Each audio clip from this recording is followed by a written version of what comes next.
मनुष्य को इससे क्या लाभ यदि वह सारा संसार तो प्राप्त कर ले लेकिन अपना जीवन ही गंवा दे।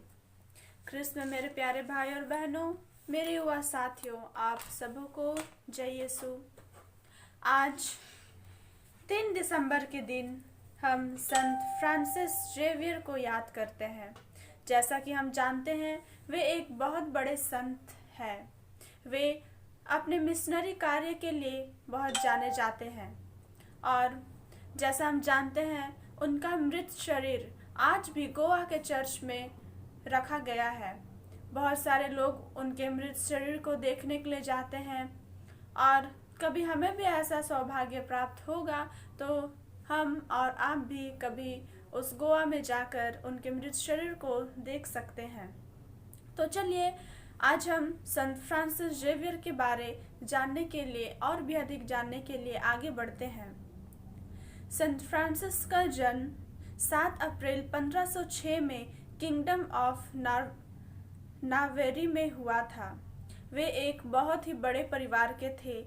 वे एक राजघराने से थे। उनके पिता का नाम जुआन दे जासो था और उनकी माता का नाम डोना मरिया था।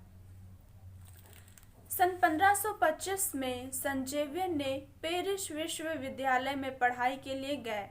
वहां उनकी भेंट इग्नाशियोस लोयला से हुई, जिन्होंने युद्ध के समय मिले घाव से स्वस्थ होते समय धार्मिक परिवर्तन अनुभव किए थे।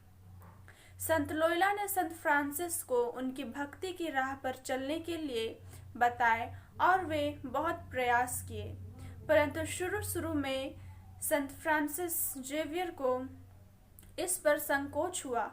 परंतु बाद में जब वे अपने साथियों को देखे तब संत फ्रांसिस अपने दोस्तों के उदाहरण से प्रेरित हुए और यीशु में विश्वास किए। आगे उन्होंने 15 अगस्त 1544 को पेरिस के मोंट मार्टे क्षेत्र में संत जेवियर, संत लोयला और 5 अन्य लोगों ने अपने आप को यीशु के कार्य के लिए यीशु समाज में अपना जीवन को समर्पित किए। वे अपने जीवन में प्रतिज्ञा किए थे कि वे हमेशा सन्यासी और गरीबी जीवन को जिएंगे और इसके साथ साथ वे पवित्र देश जाने की भी प्रतिज्ञा किए थे। इटली के वेनिस में पवित्र देश जाने के लिए जब वे जहाज का इंतजार कर रहे थे, उस समय जरूरतमंदों की सेवा करते हुए एक हॉस्पिटल में वे काम किए। 24 जून 1537 में वे एक पुरोहित बने। उस समय वेनिस और ऑटोमन साम्राज्य के बीच युद्ध हुआ, जिसके कारण वे पवित्र देश यरूशलेम नहीं जा पाए, इसलिए वे रोम चले गए।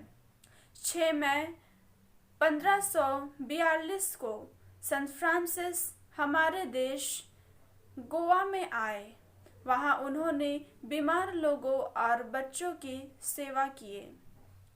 तब उन्होंने पर्ल फिशरी लोगों के बारे में जाने, जिनको बपतिस्मा तो मिला था पर विश्वास के बारे और यीशु के बारे उन्हें कुछ भी बताया नहीं गया था। संत जेवियर ने उन लोगों से मिले, उनको विश्वास और ईश्वर के बारे बताए और वे उनके साथ 3 साल रहकर यीशु के कार्य को किए। वे 1552 में चीन पहुंचे। वहां लोगों की सेवा किए।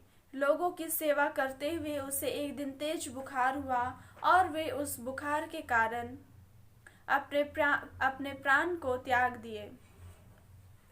वे 3 दिसंबर 1552 में, जब वे केवल 46 वर्ष के थे, उस समय उनकी मृत्यु हुई।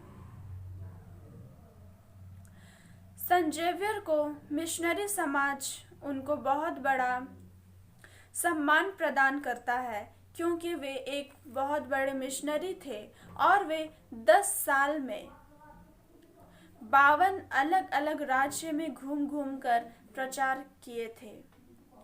संत जेवियर और संत इग्नासियस मिल के जेसुइट धर्म समाज का स्थापना किए थे। संत जेवियर मिशनरियों के संरक्षण है। 25 अक्टूबर 1619 में पोप पायस पांचवें ने उन्हें धन्य घोषित किए थे। उसके बाद 12 मार्च 1622 में पोप ग्रेगोरी 15वें ने इन्हें संत घोषित किए थे।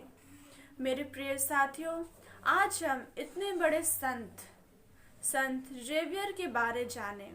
वे अपने जीवन में हर एक जगह घूम घूम कर, अलग अलग जगह में घूम घूम कर यीशु का प्रचार करते थे। वे एक मिशनरी थे। मेरे प्रिय साथियों, आज हम संत जेवियर के जीवन को पढ़कर यह अपने जीवन में सीख सकते हैं कि हम अलग अलग देशों में नहीं, लेकिन अपने दोस्तों के बीच में अपने यीशु के प्रचार को हम कर सकते हैं। अपने दोस्तों के बीच में हम एक मिशनरी का कार्य को कर सकते हैं।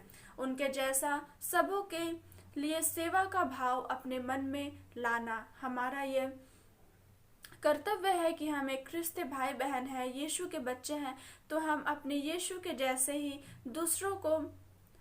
दूसरों की सेवा कर सके। जिस तरह यीशु अपने चेलों के पैर को धोए और अपने प्रेम को प्रकट किए, उसी तरह हम भी दूसरों के लिए अपने मन में सेवा भाव को रखें और दूसरों की मदद करें एवं सेवा करें। मेरे प्रिय साथियों, आज हम संत जेवियर के जीवन को देखकर सीख सकते हैं कि वे किस तरह मिशनरी का कार्य को किए। उसी तरह हमें भी अपने जीवन में एक मिशनरी का कार्य को करना है। मेरे प्रिय साथियों, आज के लिए मैं आप सबों को इतना ही कहती हूँ। और जिस तरह ये जो वचन है संत मत्ती का अध्याय 16 का 26 में कि मनुष्य को इससे क्या लाभ यदि वह सारा संसार तो प्राप्त कर ले लेकिन अपना जीवन ही गंवा दे। मेरे प्रिय साथियों, इस वचन को संत जेवियर अपने जीवन में बहुत ही महत्व देते थे। इस वचन को वे पढ़ते थे और उन्हें महत्व देते थे और अपने जीवन में कार्य को करते थे। मेरे प्रिय साथियों, इस संसार में हर एक कार्य करते समय हमें भी अपनी आत्मा को बचाना है। हमारा शरीर मनुष्य नष्ट कर सकता है, परंतु हमारी आत्मा हमेशा जीवित रहती है। हमारी आत्मा यीशु के साथ हमेशा जीवित रहती है। इसलिए हमें अपनी आत्मा को बचाना है। इसलिए हमें अपने जीवन में अपने जीवन को पवित्र रूप से जीना है और यीशु के कार्य में एवं यीशु के प्रेम में आगे बढ़ते रहना है। मेरे प्रिय साथियों, आइए हम सभी संत जेवियर से प्रार्थना करें कि वे अपने जैसे हमें भी एक मिशनरी होने के लिए हमें ज्ञान प्राप्त करें, ताकि हम भी उनके समान एक दूसरे के लिए मिशनरी बने और यीशु के बारे उन्हें बता सके। मेरे प्रिय साथियों, हम माता मरियम से भी प्रार्थना करें कि माता मरियम हमारे लिए हमेशा प्रार्थना करे और हम यीशु के प्रेम में आगे बढ़ते रहें। मेरे प्रिय साथियों, युवा भाई बहनों, आज के लिए मैं आप सबों से इतना ही कहती हूँ। कल मैं फिर से आप सबों से कल का संत का जीवन के साथ आपके सामने उपस्थित होंगी। तब तक के लिए आप सभी सुरक्षित रहिए, अच्छे से रहिए, यीशु के प्रेम में बने रहिए और आगे बढ़ते रहिए। आप सबों को आज के लिए बहुत बहुत धन्यवाद और जय यीशु।